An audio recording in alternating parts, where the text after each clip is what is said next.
금융계에서는 과연 전통 금융권에서는 NFT 시장을 어떻게 바라보고 있을지 알아보는 시간을 가지려고 하는데요.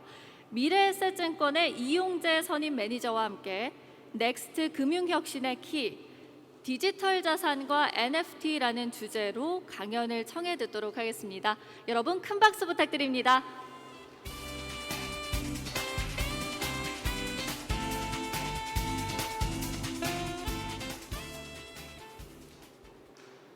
네, 안녕하세요.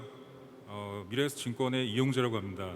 제가 개인적으로 이런 컨퍼런스를 간혹 참석하긴 하는데 이제 코로나 이후에 이런 오프라인 컨퍼런스가 없었다가 제가 알기로는 코로나 이후에 블록체인 관련된 컨퍼런스는 이게 최초로 알고 있거든요. 그래서 많은 분들이 오셔서 너무 뿌듯하고요. 저희는 아까 사회자분이 말씀하셨다시피 금융권에서 바라보고 있는 디지털 자산 혁신, 그 사업 기회 이런 것들에 대해서 좀 말씀을 드릴 겁니다. 그래서 저희가 디지털 자산에서 어떻게 혁신을 바라보고 있고 사업 기회를 어떻게 찾고 있는지, 향후에 뭐 1년, 2년, 3년 안에 이 디지털 자산 시장이 어떻게 변할 것인지에 대해서 저희의 의견을 좀 말씀드리도록 하겠습니다.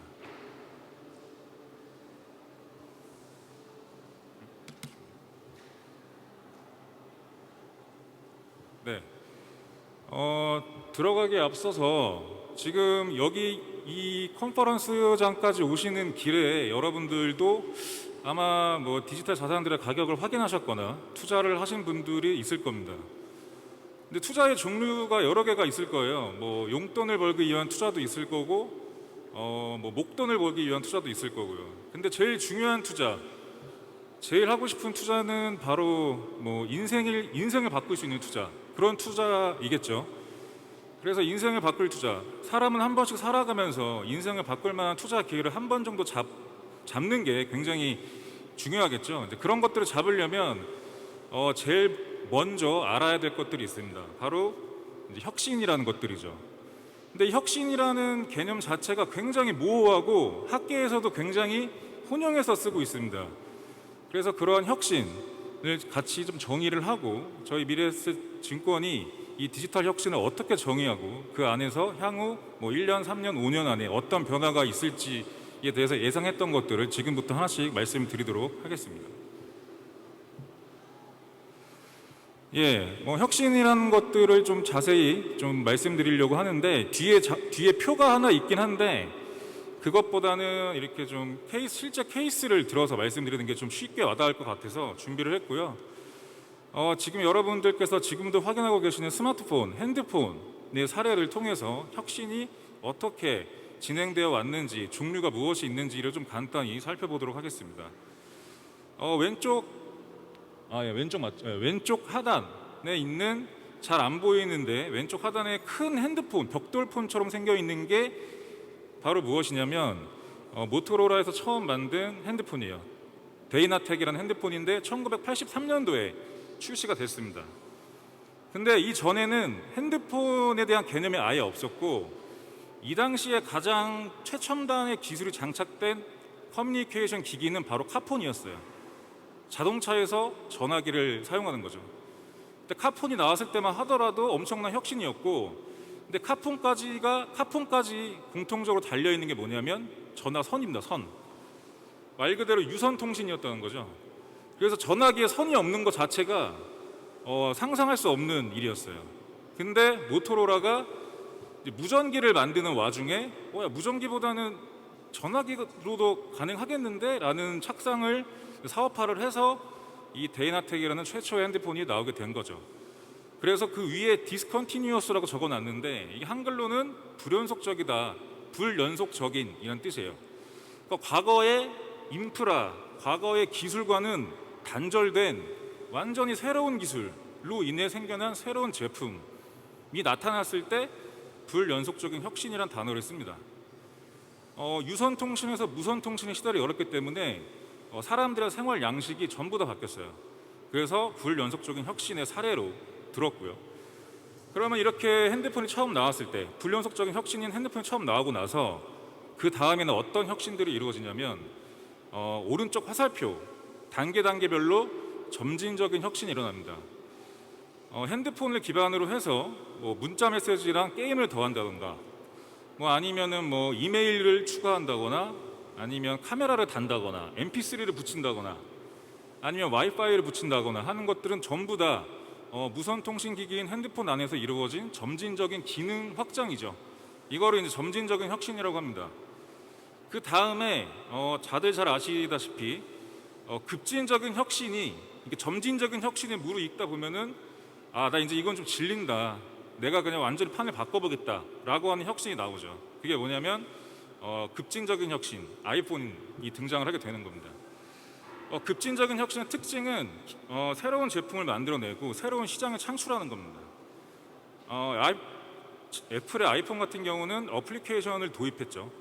우리는 그냥 핸드폰 제조회사가 깔아주는 그런 기능 말고 앱 만드는 회사들이 우리 스마트폰을 플랫폼으로 썼으면 좋겠어. 그래서 모든 핸드폰이 앱으로 돌아가는 시장을 만들 거야. 그래서 앱스토어라는 것도 만들고요. 그래서 이때부터 소프트웨어 플랫폼의 시대가 열립니다. 그래서 아이폰 위에 굉장히 많은 소프트웨어 기업들이 생겨나죠. 뭐 페이스북, 인스타그램, 우버, 뭐 핀터레스트 뭐 이런 기업들이 생겨납니다. 바야흐로 하드웨어 시장에서 소프트웨어 시장 시대로 개막을 한 거죠. 그래서 이때 또 한 번 큰 투자 기회가 있었고요. 이렇게 불연속적인 혁신이 생겨나고 점진적인 혁신이 층층이 일어나다가 이게 질리면 완전히 급진적인 혁신이 일어나게 되죠. 이게 이제 혁신의 단계인데요. 그래서 표로 정리를 해봤는데 왼쪽에 있는 점진적인 혁신이죠.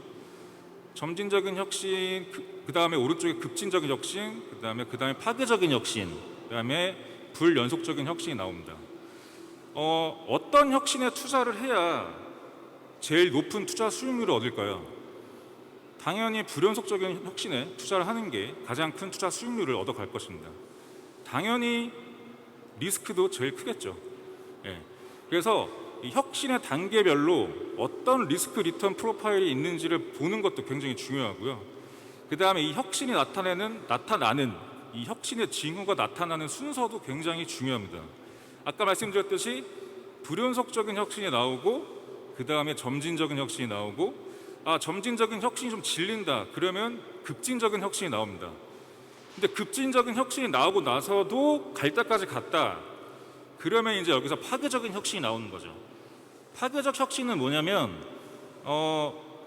일단은 그 언더독이라고 하는 그런 작은 스타트업들이 대기업들이 간과하고 있는 새로운 시장 혹은 새로운 비즈니스 모델을 무기로 그 시장에 뛰어들어요. 그래서 본인들이 맞다는 걸 증명을 한 뒤에 그 시장을 점차 가져오는 거죠. 그래서 예를 들어서 대표적인 점진적인 파괴적인 혁신의 기업이 넷플릭스죠. 넷플릭스랑 아마존 같은 회사들이죠. 넷플릭스는 블록버스터라는 DVD 렌탈 대여 샵을 무너뜨렸고요. 아마존은 반지앤노블이라는 오프라인 서점, 대형 서점을 무너뜨렸죠. 그리고 파괴적인 혁신 기업들이 대기업들을 무너뜨리면 어떻게 되느냐? 이들이 그 지위를 차지하게 되는 거죠. 그래서 파괴적인 혁신에 투자하는 것도 굉장히 투자 수익률이 높다라고 볼 수 있습니다. 그래서 이렇게 혁신에 대해서 정리를 드린 이유가 뭐냐면 저희 미래에셋 증권이 이 디지털 자산과 NFT 시장이 향후에 어떤 혁신을 가져올 것인지 과연 이 디지털 자산과 NFT가 이 네 가지 혁신 중에 뭘까라는 고민을 먼저 했고요. 그 고민 끝에 이 시장은 굉장히 크게 발전할 가능성이 있다라고 결론을 내렸고 그 다음부터 저희가 착수했던 업무는 그럼 이 큰 혁신의 기로에서 우리가 어떤 비즈니스를 해야 투자자들이 보호를 받으면서 또 올바른 디지털 자산 투자 문화도 같이 만들어가는 그런 좋은 기여를 할까 그런 고민을 해왔죠. 그런 고민을 하던 와중에 이제 저희가 향후에 어떤 양상으로 이 혁신의 모습이 나타날지에 대해서 뽑아봤고요. 그거에 대해서 뒤에 좀 말씀을 드리도록 하겠습니다.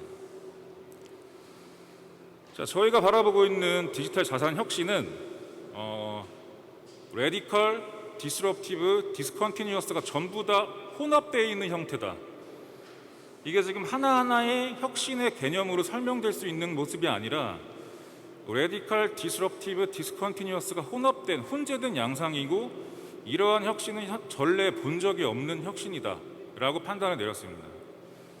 왜 그러냐면 왼쪽에 이제 화살표로 단계 나와 있는 게 뭐냐면 금융산업을 분류한 겁니다. 금융산업을 어떻게 분류했냐면 맨 처음에는 제일 기본이 되는 기초 자산이 있겠죠. 에셋 클래스가 있을 겁니다.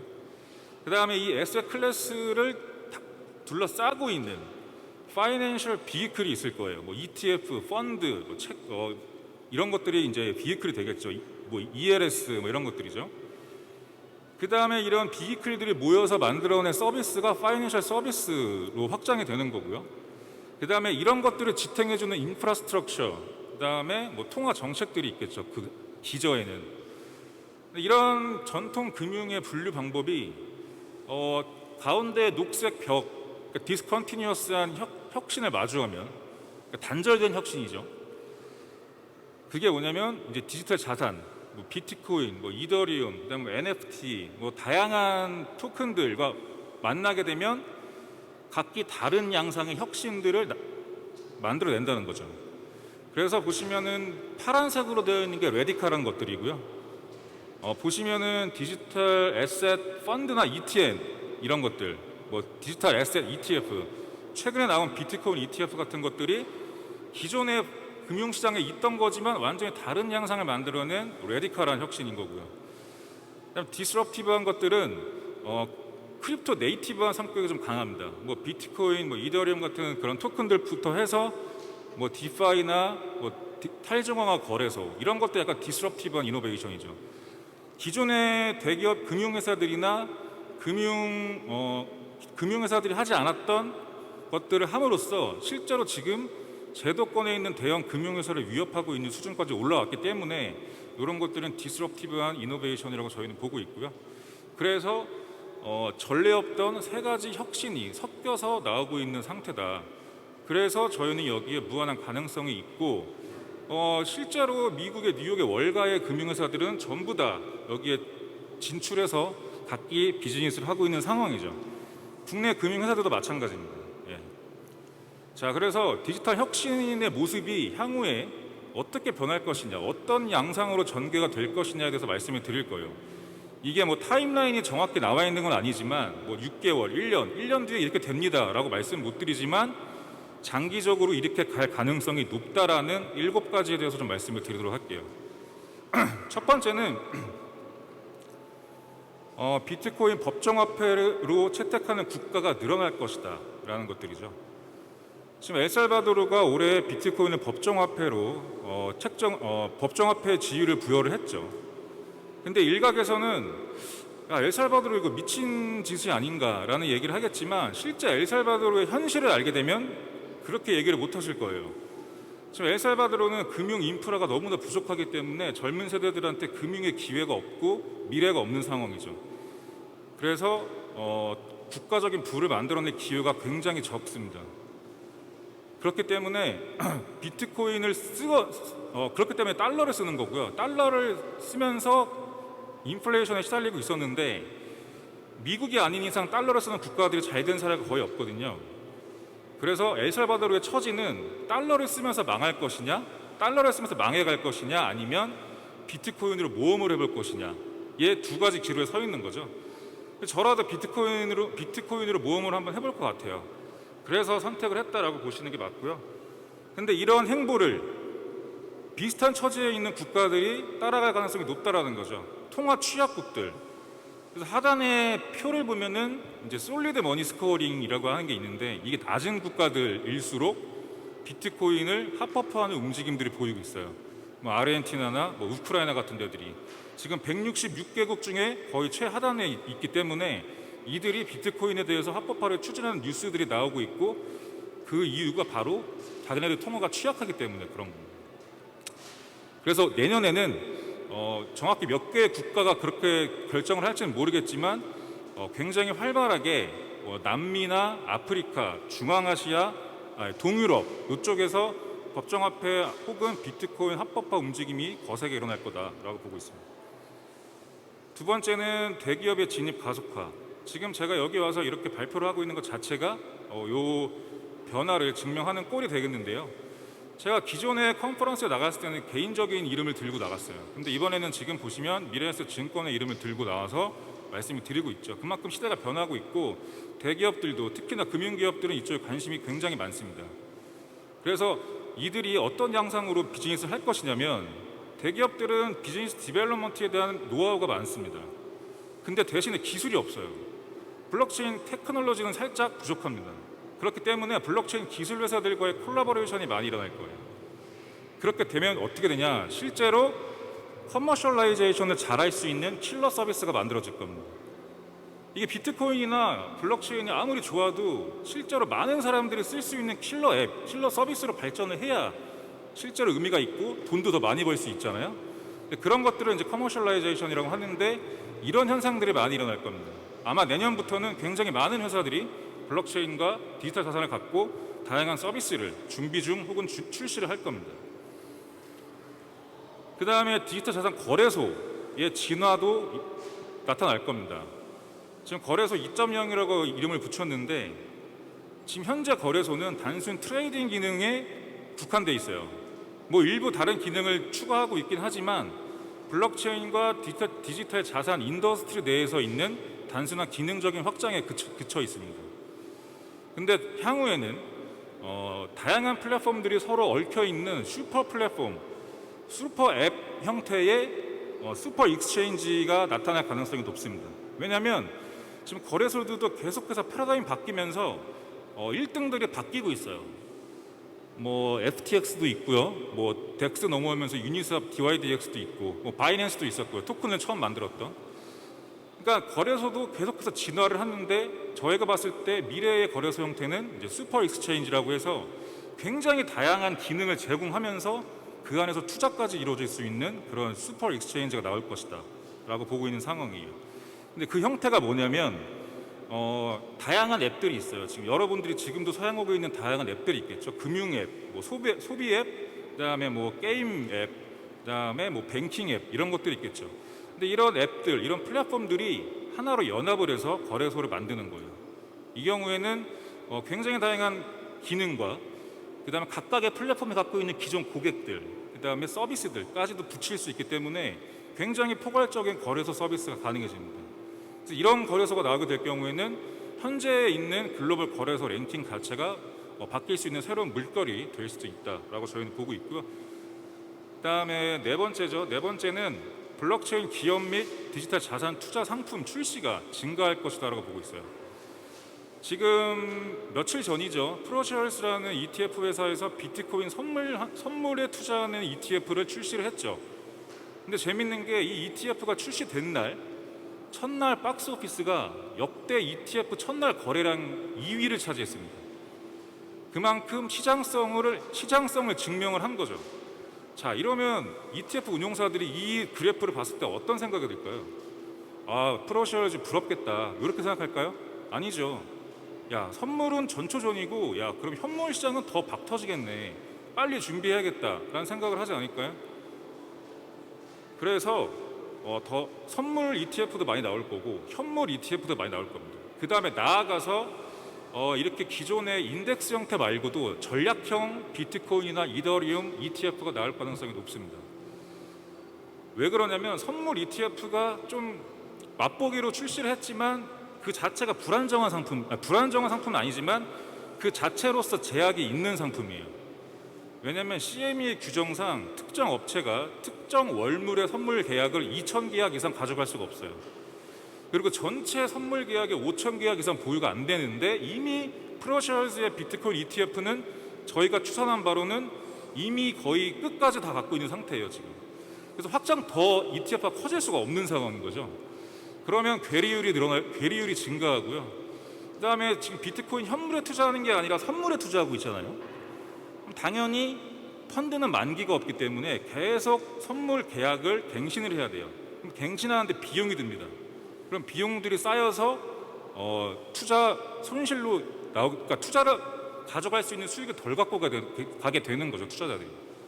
그러니까 이런 것들이 현물 ETF가 나올 수밖에 없는 환경을 만들어줄 것이다라고 저희는 보고 있고요. 그 다음에 같이 이어지는 맥락인데 다섯 번째 저희의 예상은 이런 기관 투자자들, 그러니까 기관 투자자들이 일반적으로 그냥 일반 회사가 자기네 계정으로 비트코인을 샀다 이런 게 기관 투자자라고 보지 않고요. 저희는 아까 얘기했던 ETF 운용사들 혹은 자산 운용사들, 펀드나 ETF를 운영하고 있는 기관 투자자, 헤지 펀드들, 이런 데들이 진짜 펀드고 기관 투자자들이죠. 이런 데들이 비트코인과 이더리움을 더 많이 매수할 가능성이 높고요. 왜냐하면 펀드나 ETF를 만들기 위해서 비트코인이나 이더리움을 사야 되기 때문이죠.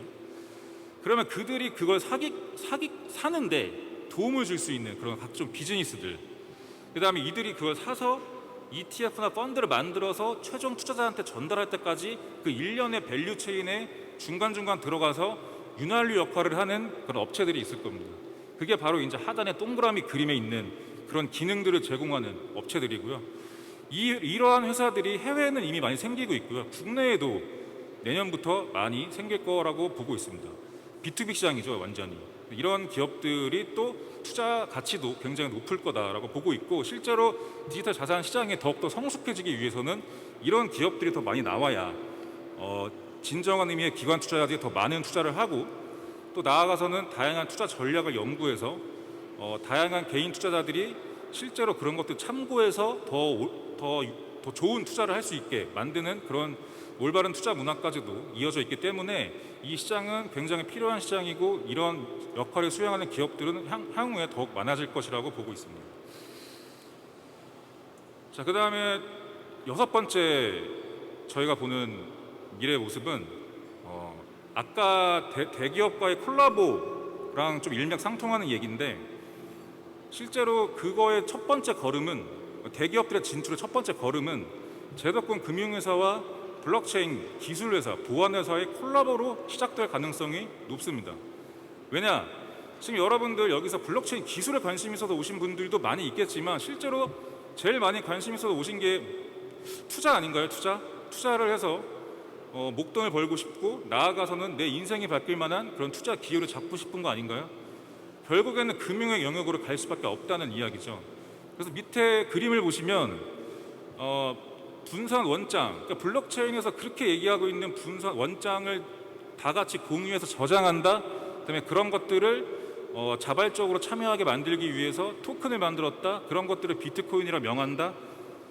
여기까지는 그냥 기술이에요. 여기까지는. 그래서 비트코인 초창기에도 기술에 굉장히 밝은 기술 초창기 수용자들, 혹은 이런 될지 안 될지 모르는 기술을 만져봄으로써 만족감을 느끼는 사람들이 비트코인을 가지고 놀았어요. 근데 이런 것들이 점점 더 확장되다 보니까 어디까지 건드리냐? 바로 금융까지 건드리는 거죠. 왜냐? 이게 투자 자산으로서의 가치를 갖고 있기 때문이죠. 그래서 파이낸스와 테크놀로지가 만나서 어디로 가냐? 퓨처 파이낸스 쪽으로 가고 있는 상황이에요. 근데 문제는, 그러니까 퓨처 파이낸스가 굉장히 좋아요. 다양한 서비스가 있고 수익률도 좋고, 정말 뭐 알면 알수록 다양한 투자 기회가 많아서 여기 계신 분들도 많이 공부를 하고 있을 거라 생각이 되는데, 문제는 아까 말씀드린 커머셜라이제이션, 그러니까 킬러 앱, 킬러 서비스까지 발전하기 위해서 넘어야 될 산들이 너무나 많습니다. 말도 안 되게 조악한 UI, UX부터 해서 토큰을 전송하고 기다려야 되는 그런 긴장감. 저도 가끔 토큰 전송하고 좀 긴장하긴 하거든요. 뭐 진짜 갔는지부터 해서 가끔 안 갈 때도 있고 막 이래가지고, 그럴 때마다 지인들한테 도움을 청하는데, 저도 지금 뭐 수년째, 뭐 5, 6년째 이러고 하고 있는데도 긴장을 하니까 이게 일반인들이 사용하기에는 굉장히 무리가 있는 거죠. 근데 그거보다 더 중요한 게 뭐냐? 바로 기술하고 보안이죠. 그러니까 지금 퓨처 파이낸스로까지 나갈 수 있는 디지털 자산 혁신의 가능성이 실제 매스 어답션, 킬러 서비스까지 가려면 반드시 현재 전통 금융권, 금융 서비스에 준하는 내부 통제 기준, 위험 관리, 뭐 기술, 보안, 이 수준까지 올라와야 됩니다. 안 그러면 저희들이 쓰고 있는 디파이나 이런 것들이 더욱더 커지면 커질수록 문제는 더 많아지는 거예요. 문제는 더 커지기 마련이죠. 그래서 뭐 미국의 SEC나 대한민국의 금융위원회가 그런 것들을 굉장히 고민을 하고 있는 상황인 거죠. 그래서 그들의 고민도 굉장히 타당하다라고 보실 수 있고요. 그래서 금융회사들은 일단 먼저 기술 보안회사와 콜라보를 할 가능성이 높다. 왜냐하면 블록체인 관련된 기술이 없기 때문에, 노하우가 없죠. 그래서 블록체인 기술 회사들도 굉장히 좋은 투자 대상이라고 생각합니다. 왜냐하면 주요 대기업들, 금융기관들이 먼저 러브콜을 던지는 기술 회사들이 있을 거예요. 그런 데들은 그런 데들의 토큰을 산다든가 그런 데에 주식을 투자한다거나 이런 것도 굉장히 좋은 투자가 될 수 있을 거라고 보고 있습니다. 왜냐?